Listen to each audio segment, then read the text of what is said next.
네, 안녕하세요. 케이부자입니다. 시청하시면 구독하기, 좋아요, 알람 설정, 멤버십까지 부탁을 드리겠습니다. 자, 오늘 하고 싶은 얘기는요. 이제 요즘 집값이 과연 올라가고 있는 건지, 아니면 떨어지고 있는 건지, 뭐 여러 가지 정보가 있지 않습니까? 그죠? 어떤 분들을 만나보면, 야, 뭐 올라가고 있다. 그래서 전고점을 넘어서 대세 상승의 길로 가고 있다. 그리고 많은 또 리포트들이 2025년, 2016년에는 확실히 전고점 넘을 거다. 그런 발표도 많이 나왔었죠. 그죠? 저도 개인적으로 그렇게 되지 않을까라는 생각을 하고 있긴 있고. 근데 한편에서는 또 집값이 많이 떨어졌대요. 그래서 도대체 지금 집값이 올라가고 있는 건지 떨어지고 있는 건지 제가 재밌는 기사를 찾았어요. 엊그제 나온 기사네요. 자, 밴쿠버에 투도어 스타일. 그래서 이게 트루도 스타일도 아니고 투도어 스타일도 아니고 발음이 좀 비슷하죠. 네, 그러니까 8년 동안 그 소유를 했었는데 가격이 크게 떨어졌다. 그러니까 투도어 스타일은 요런 스타일이에요. 그러니까 그 양쪽이 약간 이렇게 대칭되는 스타일이라 그래야 되나? 그러니까 이렇게 보면은 문이 있고 이게 두 개가 있을 수도 있고요. 이게 세 개가 있을 수도 있는데 하여간 집을 반으로 딱 쪼개봤을 때 양쪽이 약간 대칭되는 스타일을 뭐 제가 이해한 바로는 그렇거든요. 이걸 약간 저렇게 투도어 스타일이라고 합니다. 어쨌든 밴쿠버에 위치하고 있고요. 그리고 쇼네시 지역에 위치하고 있어요. 그러니까 제가 얘기하는 그 가장 밴쿠버에서 가장 우리가 제가 늘 얘기하는 강남 같은 곳이다라고 얘기하는 곳이죠. 2016년에 구입을 했는데 지금부터 8년이 지났는데 가격이 크게 떨어졌다고 합니다. 그래서 여기 보시면은 일단 위치가 어디냐면 위치가 너무 좋아요. 세상에. 여기 보면은 우리가 알고 있는 쇼네스 지역에 여기 1등 학교들 여기 나와 있는 학교들이 밴쿠버에서 BC주에서 전체에서 막 1등, 2등, 3등 하는 학교들 그리고 유대인 거주 지역들 그리고 또 스카이 트레인도 또 지나가죠. 역도 뭐 멀지 않죠. 공원도 많죠. 그리고 바닷가도 가깝고 일자리 가정은 다운타운도 가깝고 또 UBC도 뭐 대학이긴 하지만 뭐 어떤 되게 좋은 여건들 많이 있지 않습니까? 그죠? 정말 많은 것을 좋은 걸 갖춤에도 불구하고 가격이 엄청나게 떨어졌대요. 결국은 이제 595만 불에 팔렸어요. 60억이라고 얘기할게요. 60억이 팔렸는데 근데 지난 3월 달에 65억 정도의 리스팅이 됐대요. 65억에 리스팅이 됐는데 60억이 안 되게 팔렸죠.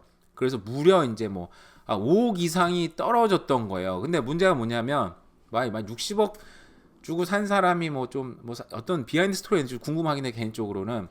근데 2016년 그러니까 8년 전인 거잖아요. 8년 전에 630만 불 그러니까 63억에 팔린 집인데 8년 전에 산 집이 가격이 오르지를 못할 망정 오히려 가격이 떨어졌어요. 그러니까 8년 전 가격이 어느 정도 수준이냐면 이건 이제 밴쿠버 이제 그 부동산 사이트에서 찾은 자료예요. 2016년이라 그랬잖아요. 어떻게 보면 2016년은 밴쿠버에서 어떻게 보면 집값이 또 가장 쌌던 시기인 거예요. 뭐 올라갔다가 빅드랍이 됐네요. 그래서 1억 이상 막 떨어져가지고 여기서 산 집이 물론 이건 이제 평균이니까 저게 맞출 수는 없어요. 근데 어쨌든 밴쿠버 전체적으로 봤을 때 가격이 굉장히 쌌던 집인데 8년이나 지났는데 가격이 뭐 사실상 이게 뭡니까 거의 더블까지는 아니지만 거의 지금 더블 친 상황인 건데 평균적으로는 오히려 세상에 거의 6억 가까이 뭐 5억 3천 가까이 떨어진 가격에 팔았대요. 저도 좀 이해는 안 가더라고요. 문제가 있는 것도 아닐 텐데 그죠? 집도 너무 좋아요. 내부도 뭐 저는 낡은 집인가 싶었는데 낡은 집도 아니고 뭐 리모델링도 한 것 같죠? 최근에 그죠? 한 것 같고 그 뭐 홈티어러도 있어요. 홈티어러 시스템도 있고 조명도 지금 엄청 예쁘게 잘 해놨고 바닥도 그 칙칙한 그런 그런 것도 아니고 되게 예쁜 카펫이고 그죠? 여러 가지 뭐 이런 이 바닥도 오래된 것도 아니고 뭐 정말 업그레이드 싹 되는 것 같은데 이렇게 가격이 싸게 팔렸을까? 그 저는 뭐 이런 비하인드 스토리는 사실 모르기 때문에 뭐 기사 난 걸로 보고 이제 이 사람도 저 기자도 이제 그 팔린 가격 다 리스팅 나오니까 그걸 확인하고 이제 올리는 것 같아요 보니까 그래서 정말 왜 가격이 떨어졌을까? 그래서 도대체 이런 거 보면 집값이 정말 떨어진 것 같잖아요. 그래서 집값이 많이 떨어지겠구나, 큰일 났구나. 특히 또 가장 잘 사는 밴쿠버 지역인데 어떨까? 큰일 났네라고 생각할 수도 있죠. 자, 근데 어쨌든 밴쿠버 평균 가격은 우리가 2022년 2월 참 기억하기 쉽죠. 2022년 2월에 밴쿠버에서 피크를 쳤습니다. 사실상 피크를 쳤고 가격 그 사이에 이제 떨어졌다가 이제 올라와서 여기는 이 그레이트 밴쿠버 리얼터스 그러니까 밴쿠버 협회예요. 근데 거기는 이미 고점을 평균적으로는 넘어섰네요. 그죠? 물론 아주 개개인의 스페시픽한 증거를 갖고 와서 아니야라고 얘기하면 뭐 그것도 맞죠, 당연히. 근데 찾아보면 옳은 것도 많을 거예요. 그죠? 평균은 그래서 고점을 가까이 갔거나 이미 넘어섰다. 그래프상으로는 이미 넘어섰어요. 그죠? 올 봄에 넘어섰네. 자, 그럼 이게 어떤 게 맞는 걸까? 도대체 이걸 어떻게 봐야지 우리가 집값을 이해할 수 있을까에 관련된 얘기를 이제 제 생각을 얘기할게요. 이건 제 생각이어서 제 생각에 동의를 하셔도 되고 안 하셔도 되고 그냥 쟤는 저렇게 생각하는구나. 그 정도로 들으면 될 것 같습니다. 자, 여기는 이제 뭐라고 우와라고 읽어야 되나요? 어쨌든 평균적인 집값입니다. 여기 보시면은 우리가 이제 밴쿠버 집값 전체가 나와 있는데 뭐 노스백, 밴쿠버 웨스트, 리치몬드 다 빨간색이 제일 비싼 집들이에요. 1.3 밀리언에서 2.6 밀리언까지 이제 자리를 잡고 있는데 여기 밴쿠버 끝나고 버나비 잠깐 들어오면서 가격이 훅 떨어졌어요. 여기 아마 좀 다세대 주택이 많은 지역들이 있거든요. 그 팅즈웨이 따라서 약간 공장지도 좀 있고 막 이런 데 있고 그래서 훅 떨어졌다가 다시 빨간색으로 버나비는 이제 또 회복을 합니다. 그죠? 근데 여기 다시 또 여기 뉴웨스트민스터잖아요. 뉴웨스트민스터 갑자기 파란색으로 훅 떨어지는데 뉴웨스트민스터 가보면 언덕길에 다세대 주택이 굉장히 많은 지역들 있잖아요. 그래서 아마 가격이 좀 그렇게 되는 것 같고 그래서 코키틀람하고 써리는 같은 색깔입니다. 네, 저도 이제 써리 산다는 거 잊지 마시고 코키틀람 써리가 같은 색깔로 되어 있다. 이거 좀 얘기하고 싶었고요. 그리고 뭐 랭리도 뭐 크게 다르지 않은 색깔이다. 그죠? 포코에서 메플 리치는 좀 더 진한 빨간색이면 이제 좀 더 평균 가격입니다. 뭐 평균 가격에서 내 집값이 싸다, 내 집값이 비싸다 이런 얘기 하는 거 아니에요. 예, 그래서 그렇다. 뭐 그냥 이건 보여드리고 싶었고요. 자, 보시면 또 요 그래프에서는 이미 전고점 회복 못 하고 있어요. 아까 되게 얘기 편하게 되겠죠. 2022년 2월에 피크를 쳤다 그랬죠. 이 그래프에서는 아직 전고점에 못 갔어요.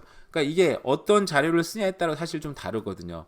그러니까 여기 자료들도 저도 이제 통계를 전공한 건 아닌데 이제 예전에 제가 이제 통계에 좀 관심이 많아가지고 볼 때, 그러니까 표본 그룹이 어떤 그룹으로 하냐에 따라서 굉장히 많이 달라지는 거죠. 근데 표본을 구할 때 상위 뭐 5%, 하위 5% 빼는 것도 있고, 그리고 이제 그 미디엄 프라이스로 하는 것도 있고, 에버리지 프라이스도 있고, 그러니까 에버리지 프라이스랑 미디엄 프라이스는 중위 가격 굉장히 다른 거거든요. 그러니까 실제로 팔린 가격으로 하는 기준으로 할 수도 있고, 그죠? 아까 봤던 이런 협회에서는 그 자체적으로 이제 그 하우스 에버리지 프라이스를 자체적으로 쓰는 것도 있고, 그죠? 그래서 근데 이 또 통계 함정이 뭐냐면, 자, 에버리지 프라이스예요. 에버리지 프라이스. 그래서 어떤 거냐? 그러니까 모든 집값의 평균 가격이 아닌 거예요. 무슨 말인지 아시겠죠? 팔린 가격의 평균 가격인 거죠. 이거 설명하기가 좀 애매하긴 하네.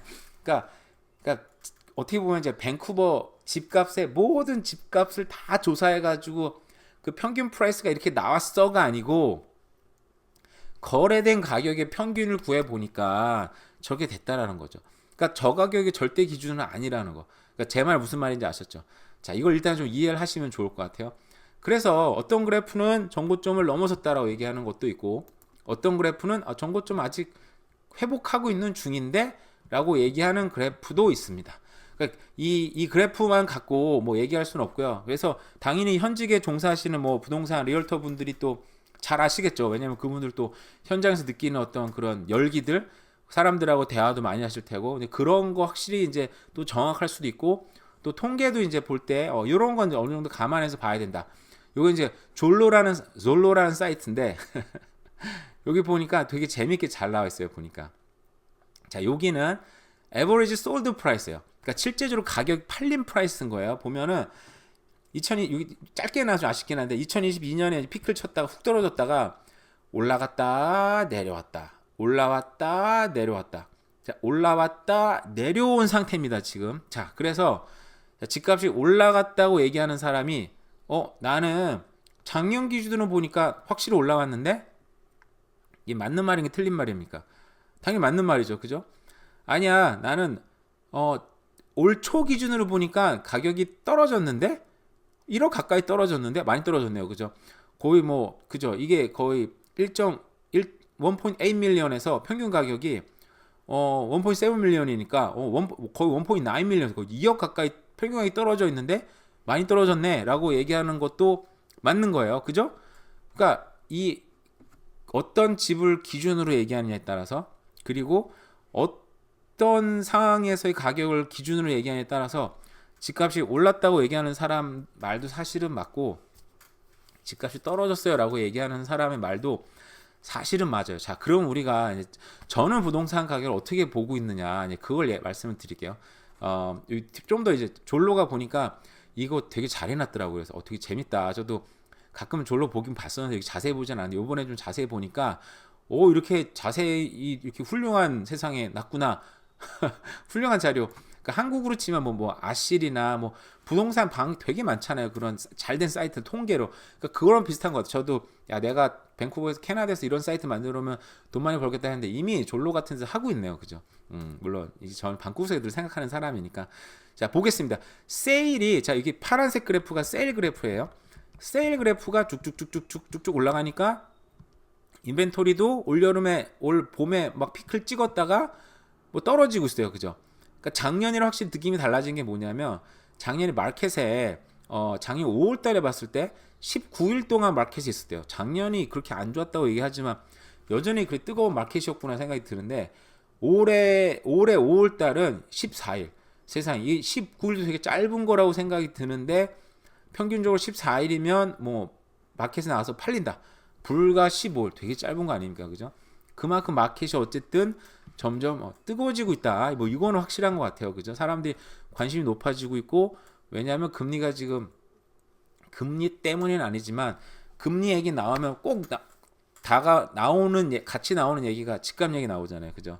그래서 굉장히 지금 분위기는 좀 훈훈한 바람이 좀 불고 있는 것 같다라는 생각이 지금 할 수 있고요. 자, 여기 또 보시면, 자, 여기 보시면 이게 다릅니다. 보면 여기에 이제 그 노란 연두색 그래프가 미디엄 프라이스고요. 그리고 점선이 시티 에버리지 프라이스예요.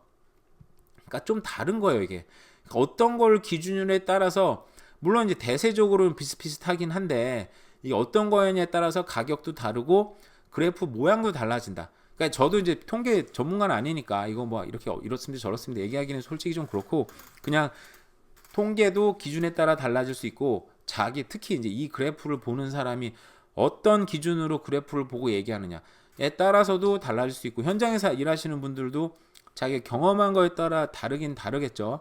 그만큼 달라질 수 있다. 그 얘기를 하고 싶었어요. 자, 제 마지막으로 이제 드리고 싶은 얘기는, 여기 보시면 2015년에서부터 2024년까지 이제 그래프가 나와 있어요. 자, 보시면 그래프가 오르락 내리락, 오르락 내리락, 오르락 하고 있습니다. 그죠? 자, 이 그래프를 어떻게 우리가 이해해야 될까? 그러니까 저는 이렇게 이해하면 될 것 같아요. 자, 여기서 이건 주식적으로 설명하는 거라서 좀 그렇긴 한데, 어쨌든 자, 그렇습니다. 자, 어떤 그래프가 나옵니까? 자, 물론 여기 보시면 막 오르락 내리락, 오르락 내리락, 오르락 내리락, 오르락 내리락, 오르락 하지만 결국은 뭐 하고 있다? 밴쿠버 그 주택 가격이 결국은 우상향하고 있다. 그 사이에 굴곡도 있었고, 우리 동네 떨어졌어, 내가 사는 집 떨어졌어, 내가 사는 집 올랐어, 뭐 이렇게 얘기할 수도 있죠. 다양한 얘기가 나올 겁니다. 그죠? 근데 어쨌든 밴쿠버 부동산은 중간에 팬데믹도 있었고 여러 가지 뭐 있긴 있었지만 그냥 자연스럽게 우상향하는 중이다. 뭐 이 사이에 갈 때까지 또 오르락 떨어질 수도 있겠죠. 떨어졌다가 또 오르락 내리락 하다가 결국은 뭐냐? 우리 돈의 가치는 계속 하락할 수밖에 없어요. 그죠? 하락할 수밖에 없어요. 물건의 가치는 계속 오를 수밖에 없고, 밴쿠버는 토론토에, 우리 캐나다 전체적으로 봤을 때도 거의 뭐 유일한 서쪽 웨스트의 유일한 유일한 도시긴 해요, 사실은. 유일한 항구를 갖고 있는 도시기도 하고 아름다운 미항을 갖고 있는 도시기도 하고 인구는 늘어나고 있고 그죠? 동양 사람들 싫든 좋든 제일 먼저 오는 도시는 밴쿠버일 수밖에 없고 그죠? 사람 늘어날 수밖에 없는 여건에 따라서 가격은 그냥 이러고 있다라는 게 저의 어떤 결론이에요. 예, 그래서 여러분들도 뭐 집을 사야 되나 뭐 금리가 떨어질 것 같기도 올라올 것 같기도 하고 이 사이에 우리 집값이 대폭망할 것 같기도 하고 여러 가지 걱정이 있잖아요. 만약에 이때 산 사람 뭐 2022년 자기들 피크 잡았다 진짜 와 완전 나 상투 잡아가지고 인생이 너무 괴롭다. 지금 올라왔는데 내 동네는 안 올라오고 내 집 모르겠다. 하지만 어떻습니까? 결국은 아쉽긴 해요. 그죠? 이때 이제 어떻게 보면 주식으로 얘기하면 약간 오버슈팅 된 구간이긴 해요. 아쉽긴 하지만 어떻습니까? 이때 산 사람 어땠을까요? 그걸 죽고 싶지 않았을까? 2016년에서 이거 회복하는데 6년 걸렸네. 그죠? 평균적으로 6년 걸렸어요. 근데 6년이면 제가 내일 이제 7년 버티면 정말 7년 버티면 어떤 일이 일어날까? 거기 관련된 얘기를 할 건데 6년 버티니까 정보 좀 회복해서 쭉 올라왔다. 완전 이때 산 사람이 지금까지 버텼으면 어떻습니까? 평균적으로 그래도 뭐 거의 4억 이상 벌었네. 그죠? 피크 잡아서 억울했지만 가격도 올랐고 그새 모기지도 갚았으니까 이거 몇 년 돼요? 이게 거의 8년 됐으니까 많이 갚았겠죠. 그죠? 자, 억울할 필요 없다. 기다리면 된다. 특히 밴쿠버는 끈기를 갖고 기다리자. 상투 잡았어도 울지 말자. 어쨌든 그렇습니다. 저의 그냥 개인적인 생각이에요. 요즘 집값이 도대체 오르고 있나 떨어지고 있나 그게 뭐가 중요합니까? 그죠? 오르고 있던들 내 집에 안 오르면 좀 억울한 거고 떨어지다 한들 뭐 내 집도 안 떨어지 기분 좋을 수도 있는 건데 어쨌든 오늘 날씨도 또 맑은 날인데 요즘에 또 저도 개인적으로 좀 이렇게 항상 좋은 일 있는 건 아니어서 가진 답답한 부분도 있긴 하지만 그래도 어쨌든 희망을 갖고 열심히 또 살면 좋겠습니다. 네, 좋은 하루 잘 보내세요. 감사합니다.